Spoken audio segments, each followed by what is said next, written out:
going on, peoples? Hope you guys are doing well today. Whenever you're watching this, God bless you. Thank you for tuning in to another episode. Bryan Bros. And we're the Bryan Brothers, man. We in the building. We here. Man. What's happening? What's going on, people? So, yesterday was a very good day. Weather and everything, you know, was pretty good too. Wait, wasn't it snowing yesterday morning a little bit? Nah, it's the Canada season of the snow is over right now. Wait, no. Remember it was snowing like when we got... No, that was like 2 days ago, wasn't it? Yeah, maybe like so. I don't know, man. It was like a little bit of like snow or something, man. You don't remember? Was it like in the morning though? Yeah, I think there was like a little bit of flurries. Not really flurry, crazy, but man. something. But it was cold. Even with the weather, that was one thing. But the game yesterday, for us people out in the 6, Toronto Raptors fans around the world. Yeah. Wait, am I tripping? Like I swear, bro. Like, either it was, like, raining, like, freezing rain or something. You don't remember the other day? And you're like, yeah, it was, like... It was, like 0.0002% chance of you seeing the flake, if it's so. Because I seen, like, something, but not really. I mean, I seen some... I'm not tripping, guys. Like, this is Toronto. I mean, we're in the Durham region. Well, Durham. For those of you who know. But, Durham. Yeah. The weather is crazy in Canada. In the morning, so it's up and down. So it's good the morning, 1 minute, then it can be bad. In the morning, it's winter. In the evening, it's like, you know, it's like spontaneous. A spring. Let's just say that. And then in the night, it's back to winter. Like, it's just like ridiculous. But let's get into it, man. Yesterday was a pretty good game. Round 2. First game versus the 76ers. Toronto Yes, sir. Definitely in the building for that game. Overall, we looked very well. We're fluid pretty much of the whole game. Couple stuff we'll get into it and pick the nitty gritty of it. But yeah, jumping into the first quarter, man. Let's get into it. Oh man. I was going to say, shout out the fans, man. Yeah, man. Toronto was in the building. Turned. In the building. Lit. Whatever you want to say, man. Jurassic Park to the inside of the stadium was honestly lit. It was definitely an amazing game. Yep. It's a feeling that I know I wasn't there, but you had to be there. Even if you're at home, you felt the presence. That was really good.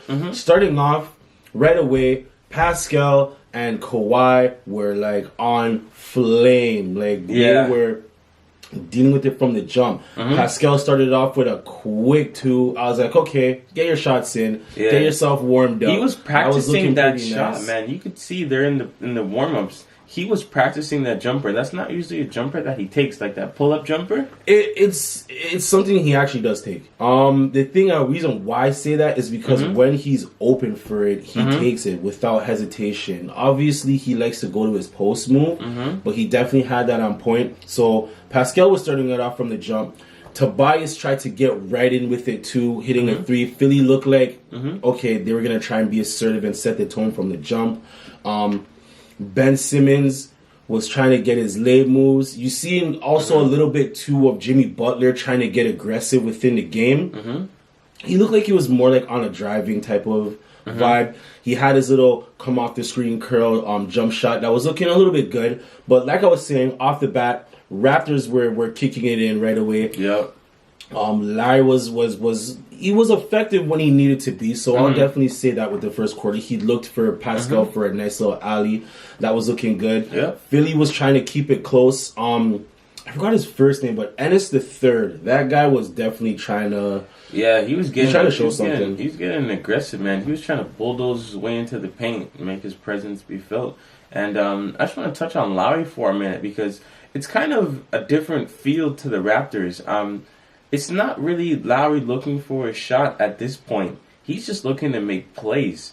And you can see that Pascal Siakam and Kawhi are just working, off the ball, getting to their spots. And Kyle Lowry's finding them. So this is a different feel opposed to the regular season. Kyle Lowry was just, looking for a shot during the regular season. But now he's just playmaking. He's not even trying to get off a shot. right off the bat. Well, He's looking to make plays. Given the fact too that he did have like a jammed finger, I don't think he's really trying to put up too much shots right now. Maybe he's still going through it. We don't really know too tough. But True. As a point guard though, you are supposed to be looking for the man, so good facilitating from there. Raptors were definitely kicking into high gear. We were on a 21-6 run that looked really good from the jump. Kawhi was definitely looking like that post man. His post fadeaway was just, it was sweet. It was on smash last night, guys. He had like a body on every man. He's a bigger guy. He even had a post move on Jimmy, backed him down, curled, went in for a slam. He's actually pretty strong than what, I'm not gonna say I underestimated his strength. Like he doesn't look like he's very strong. Like he could just move you at will. Right? He does look like that. But it was just the fact that he was flexing like that. Though I was like, okay, Jimmy is a strong and a very assertive and aggressive guy from his personality, from how you say he's a dog. But Kawhi's like a silent dog. Like he definitely got busy. Embiid was definitely trying to get busy. As soon as our guys came off and a little bit of the bench guys came in, Jody Meeks almost got crowned right away. Yeah, I seen that. He almost got his head crushed. That was definitely the way, man. Pascal Siakam and Kawhi both had 17 the first. That was definitely like, you know how we say post Raptor era the Siakam and skills. This was like Siakam and this was like, well, yeah, I know they were like a little. This was like that was a friendship duo, but in a ball duo right now, this is like a Siakam and Claw or something, whatever you want to call it, Kawhi. Yeah. Them two 1-2 punch. They call it the Claw and Skills. Claw and Skills, hey. Claw and Skills. We coined it first, so don't try to use it, man. It's officially been copyrighted. By the Bryan Brothers. You're too late. Put that in your YouTube titles. Fine. Instant copyright claim. Don't do it. Don't do it. But yeah, man. We definitely looked really good after the first quarter. I can definitely say that was actually nice. We can move on to the second because I feel the first was pretty decisive. The first was just Raptors were just going to work at home. Yep. Second quarter, I was looking in between a little bit of the lines of watching the game, and I seen Ben Simmons wasn't really as effective as he wanted to be. No. Because the good thing about it was we had a lot of switches. We had, for example, like Danny was playing on him. Sorry, do you mean in the first quarter he didn't look as like effective? We're talking about from the last series. First quarter he wasn't looking as effective even in this series right here. Because the thing is, we all know that Ben does start off as a point guard. We know that if we had to look at papers and stuff like that and the lineup, that'd be Larry. But because we play by taking, how can I say this? We play it by matchups, right? But with this matchup, you can't put really Lowry too much on Lowry will get on Simmons. Because Simmons will definitely like what you say, he'll put in that work on him. And you actually start to see second quarter, there was a little bit of switching up where Fred came on and Larry was on. And you would see there's a lot of switches where you would have Simmons trying to get Larry in the post or Fred and trying to back him down. So that was becoming a little bit of an irritant at the beginning. But then we noticed, so the second quarter. But then we noticed that there was a lot of switch ups going on. But Philly was trying to make their presence. They ended up going on a 16-7 run, and that was looking a little bit shaky. One thing I will say, if we have to look on improvement, going into the second round. Offensive rebounds. Philly was on the glass. They were very assertive. And that was one thing I felt that we needed to pick up on because Philly definitely wasn't getting like in our heads too much because we had the game under control. But out of the second quarter... The offensive rebounds, they had 5 offensive rebounds right off the bat, man. Well, guess what? Let's just talk about the game in general. They were 13-2. They smashed the Raptors on the offensive glass. And I just want to talk about Ben Simmons for a minute because people are like, all right, well, how did he affect this game? Ben Simmons, I didn't really see him taking the ball personally and, making it his game. I just seen him kind of coming in, trying to crash the boards, get a tip in whenever he can, slash the lane, somebody finds him, gives him a nice pass, and then he finishes with a dunk or layup. Mm-hmm. You didn't really see him, start at the top of the key and work his way down and bully people like how he normally does. Mm-hmm. Even in the last series against the Brooklyn Nets, Ben Simmons was super aggressive, man. But for some reason, against the Raptors, I'm not really seeing Ben Simmons do that. I know this is the first game. Adjustments will be made, but we'll see. We'll see how that goes. And hey, guys, I don't know if you know the stats, but in Kawhi's entire NBA career, he has never lost to the Philadelphia 76ers. Keep that in mind. Facts. So, yeah, the Raptors definitely were looking good in the first half. We're definitely looking good in the first half. I still feel that we had some things that we need to make our improvements on, but that was all good because second quarter, you seeing Kawhi with a nice little cross. I can't explain it too much in detail. Which one? It was a spin move off of Jimmy. Yeah, man. Jimmy tried to pick his back inside cross, out, spin, lay off the glass. That was actually looking pretty sweet. I got a question. Sorry to cut you, but I don't know, guys. But to me, Jimmy Butler's starting to look like a role player, man. The Jimmy that I know, it's kind of extensive to say that, like, a role player. Like, okay, bro, like, are you dumb? But yo, when I would watch Jimmy Butler, when he was playing for the Timberwolves, that guy had his hands all over the game.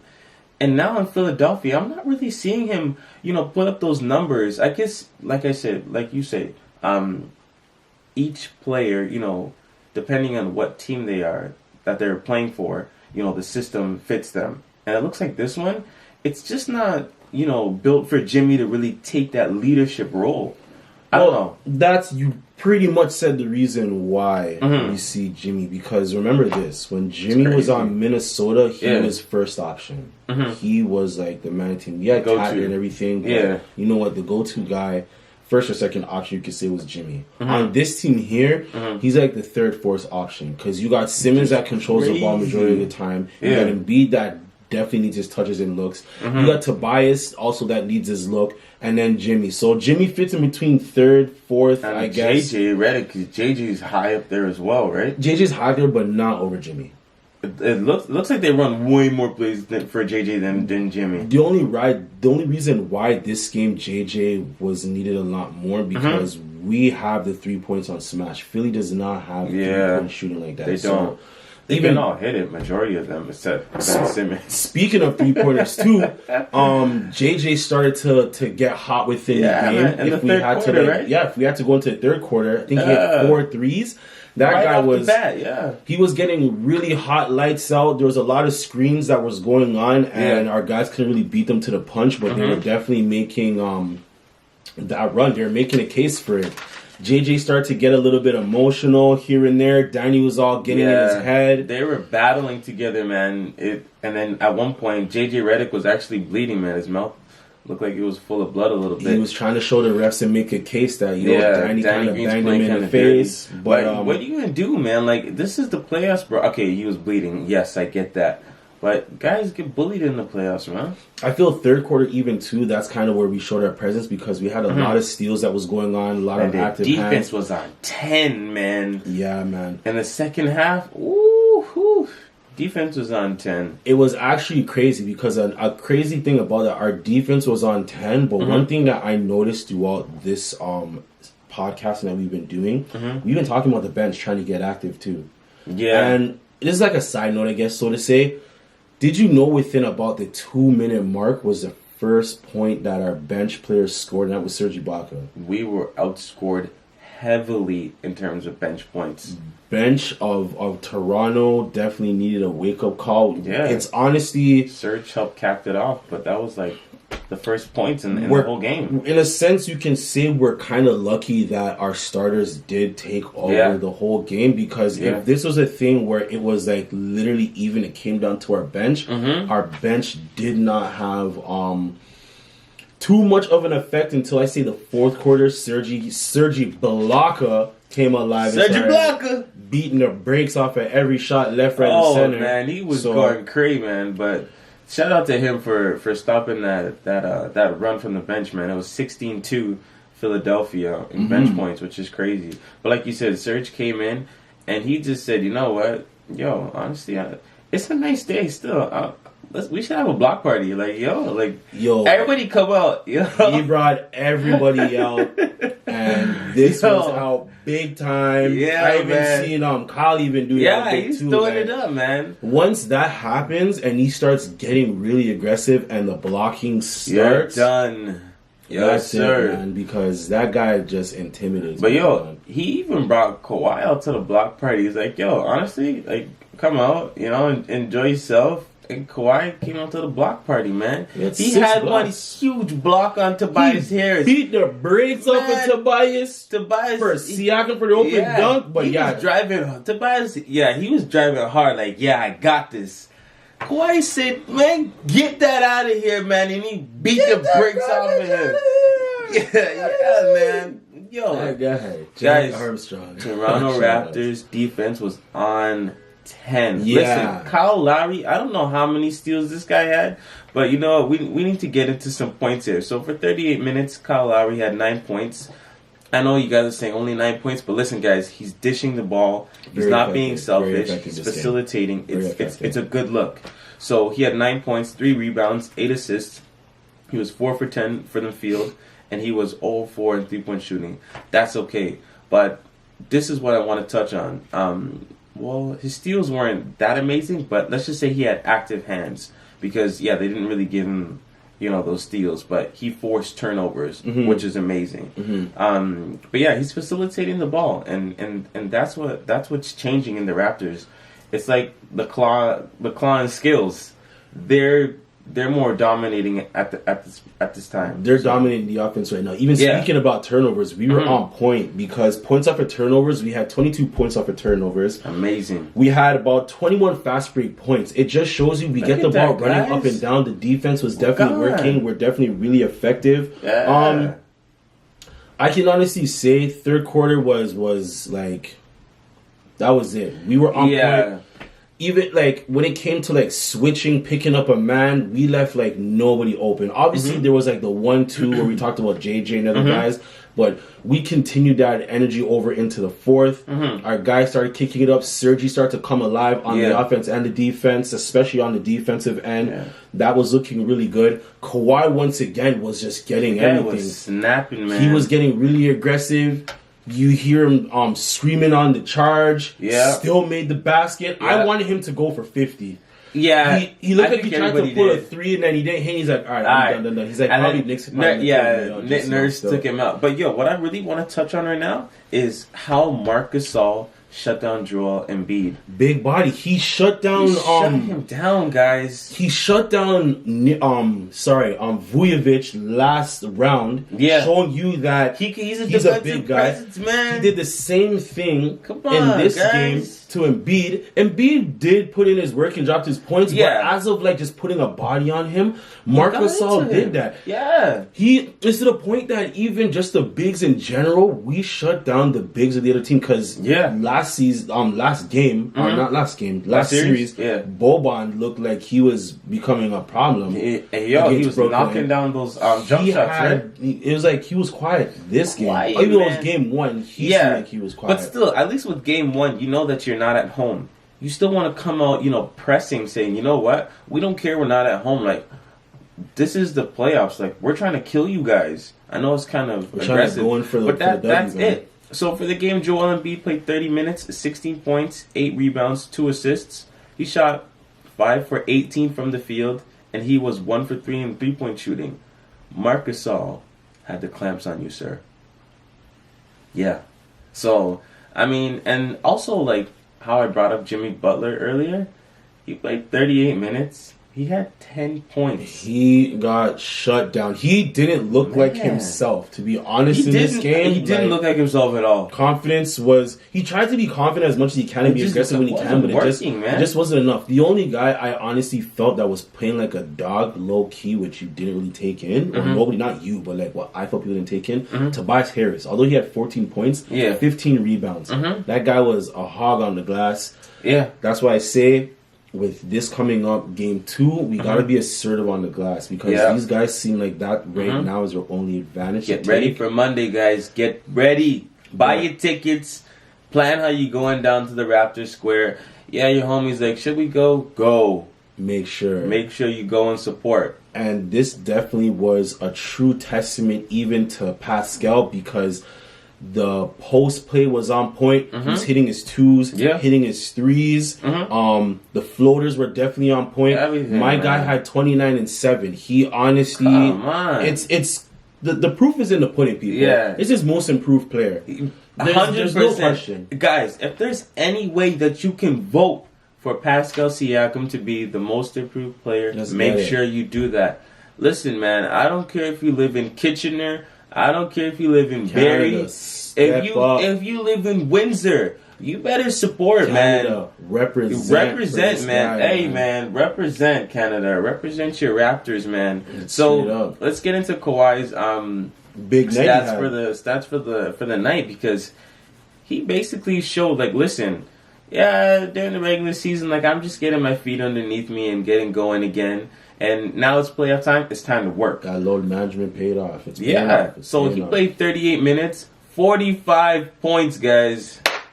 45. Hey, man, 45 points. Was getting everything at will. Yeah, man. So 45 points, 11 rebounds, 2 assists. He shot 16 for 23 from the field. That's what you call efficient. Yo, even Pascal. Pascal only missed. I said missed. Yo, what's wrong with this? No, I mean, it's because we didn't have our coffee. Yo, man. Sorry. Tim Hortons, we need that dark roast double-double. Well, that's on us to go and get it. Unless you guys want to provide it. If you guys can provide it, I'll make sure I drink it. You know the jugs, how you get that little jug thing? And you can just pour it in and listen, ready up. Tim Hortons, if you want to, work with the Bryan Brothers, we're some emergent stars. If you want to work with this, you guys can have somebody drop off the box of coffee right in front of our door. Timmy's, you can come my way. Drop off the coffee right in front of our house. Leave some cups. My mom doesn't drink coffee, but that's fine. We do. Leave 2 cups, dark roast. We got cream at home. Yeah. And let's get into Kawhi's 3-point shooting from the night. He shot 3 for 7 in 3-point shooting, which is fantastic. And that's just it, guys. The Raptors just took this game. They ran with it. It was amazing. I think we should also touch on Pascal. So Pascal played 35 minutes, 29 points, 7 rebounds, 1 assist. He shot 12 for 15 from the field. Only missed. Amazing, guys. That's amazing. Only missed 3 shots, and bro. He was 3 for 4 in 3-point shooting. Only missed 1 3-pointer, man. Or else he would have had a perfect night. Season Pascal and playoff Pascal is a different guy, Different guy, man. What's wrong with him, man? Yeah.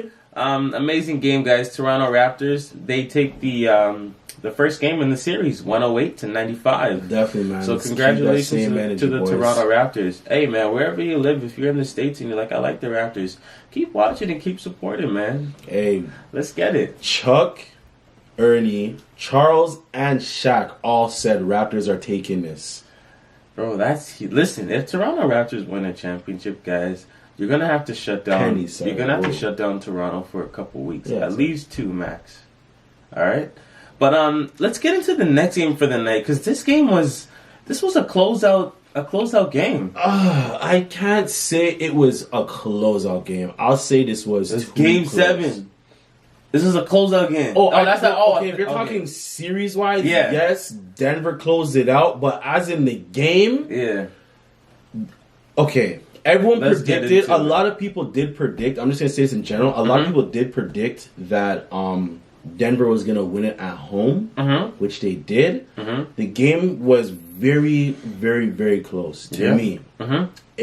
4-point game, but let's get into it. Yeah, let's get into it. So the first quarter, San Antonio just looked like they couldn't get the car started, man. They were slow, man. The car just wasn't started, man. And Denver was already slow. They were like a Ferrari 458, man. They were already gone. Yo, they started off like 8-2 run. They pushed a little bit more, but from what I see, it's like 8-2 right away. That's all right. Like, you're getting it popping. Popovich is not happy right now. He's definitely especially with that first quarter. He was not happy. Yo, Denver was feeling it like off the bat because they had a lot of energy. Jamal threw around the back to Jokic. Jokic around LA, sent it to Millsap, And then Millsap moving back. it, man. Jamal did miss the shot, but you can tell he was feeling because Jokic got it back and swung it to Jamal. Jamal almost crowned Pirtle, bro. Jamal, listen to Yo. me. You're trying to kill people, you know. You got hurt somebody. Yeah, man. Stop Trouble, them, you know. Stop them things, you know. Trouble that day, you know. You Whoa. must not try to kill people. That guy was going in. San Antonio, honesty, was just not feeling it. They just couldn't get it going early on. And then what were you gonna say? It took them literally almost 10 minutes. Yeah, to start working. To score only 6 points. Yeah.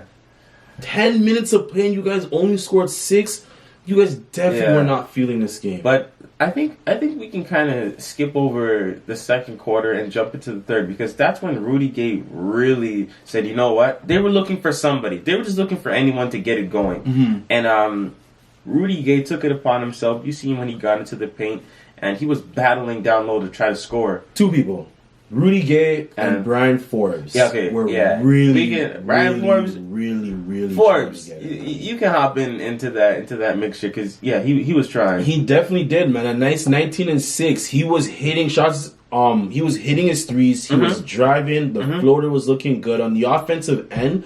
Forbes was definitely playing with desperation. This was something I felt like. It's win or go home. Yeah, like, what are you guys doing in the first quarter? You guys are getting outscored 23-13. That can't happen. You guys, come on. I understand that. I guess when it comes down to who wants it more, you can obviously tell shots weren't falling for San Antonio, but I still don't think that there was any aggression. Jokic.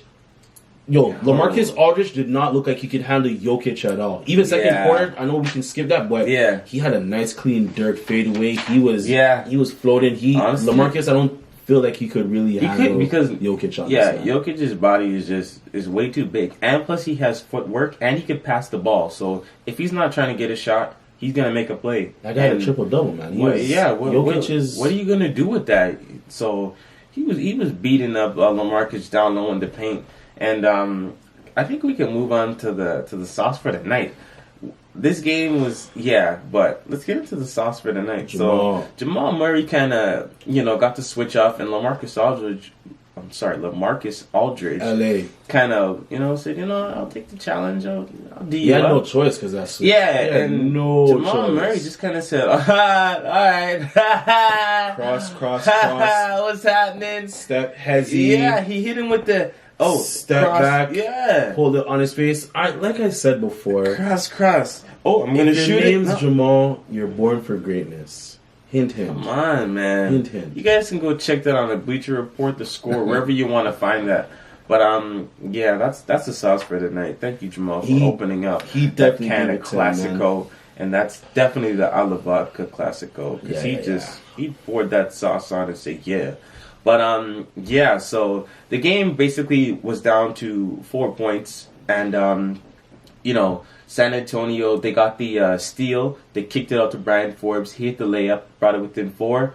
And then Jamal Murray just, he got a switch, caught the ball. That floater. And that floater just kind of capped everything off. So it was just amazing, man. Denver did try to make that push because it came from 10 down to 4, but it just wasn't enough. I just didn't feel the energy was there, man. It definitely wasn't enough. Vacation started early for San Antonio. 3-point shooting wasn't really there for either teams, but you know what? It was a really intense game, and Denver Nuggets, they just pulled out and they got the W. Jamal had 23 and 5. Jokic had 21, 15 and 10. Yeah. Salutes to you guys, and the rest of the guys off the bench were playing amazing. Mm-hmm.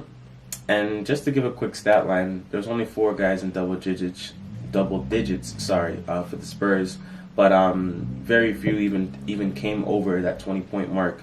But guys, this game was I don't want to say easily decided, but Denver just managed to keep that lead and keep on scoring. Above the water. And so they won that game 90-86. So Kind of sucks. I feel bad for DeRozan, man. But you know what? I honestly do, man. He's been honestly like really amazing for Toronto and the city, and going to San Antonio, new system. They still need a little bit more pieces, but hey, this is the playoffs. Win or go home. It is what it is. Win or go home, guys. It's not. There's another game 8. So going forward with that, though, Denver now has to get themselves prepared for the Trailblazers, and that's gonna be a bigger test for them. That's going to be dang time. Today, though, there's going to be some good games going on. Boston and Milwaukee is going to be a hot one. We already know how that's going to turn for the East. But I'm going to make this one quick. Houston decided to take it upon themselves after beating Utah to go straight to Golden State to be like, yo, let's go train and practice and get ourselves ready over there. Because they're facing them today. I was going to say tonight. Yeah, today, this evening. Or, sorry, afternoon. Yo, what's happening right now? We're like in a different time zone. Yeah. But you know what, though? Kevin Durant, last game, had to remind Clippers and the bench and the fans and say, yo, I'm nice. Drop 50. Nice. That same energy is carrying over. Oh, man. Quick question. Do you feel rest is really important for a team like Golden State right now, knowing what they're on? Or do you feel too much rest for Houston, maybe like a downfall for them? You're going to laugh. But I don't know if rest is right because, like Klay Thompson said, he needed some time. Well, okay. Yes, I do think that rest is important because Klay Thompson may need to jump in the ocean again, reset his mind, play a little bit of volleyball. maybe he'll play some soccer this time, get refreshed. But yes, I do think that rest is important, and I'm excited to see that game, man. Some big games. I want to see what they're gonna do for James Harden because you guys seen in the last series, Ricky Rubio was playing behind him and beside him, so it's basically like, we're okay with you driving the ball. We just don't want you to shoot any three-pointers. That's kind of dumb. I don't know, man. You guys can comment. I asked you guys this before. How do you guard James Harden? I need you. Yes, you. Be the coach today. Yeah, be the coach, man. How do you guard James Harden? And who's going to be D'ing him up? Klay? Okay, guys, go in the comment section. Tell us, how do you think Klay Thompson should defend James Harden? I don't got words for Klay. I don't got words for him. Well, ain't no problem. I hope he played some volleyball. I hope he got a nice rest and he's ready to go. Hey, you know definitely. So some interesting games. Y'all get your popcorn ready for today. This afternoon will be a good Bucks and Celtics are starting it off early this afternoon, so you guys go check that out. But listen to me, ladies and gentlemen. We are the Bryan Brothers. Yes, we are. We care about you, and we hope you care about us. We love to talk about basketball. We love to talk about other topics. Yeah. We're having a really good time, and we hope you are too. Ourselves. Keep watching. We appreciate y'all. I think we should ask a favor. What up? Can you guys subscribe? You liked it, so... Yes, you liked it. I know you did. You're smiling like, right, you know what? Yeah, I'll subscribe to the Bryan Brothers. Subscribe. Yeah, so we're going to go to church. We're going to come back and watch these games. Praise the Lord. And we're going to have a good day. Amen. And I hope you do too whenever you're watching this. All the best to you. Peace. Shout outs. Love is love. Yeah. We out. Yeah.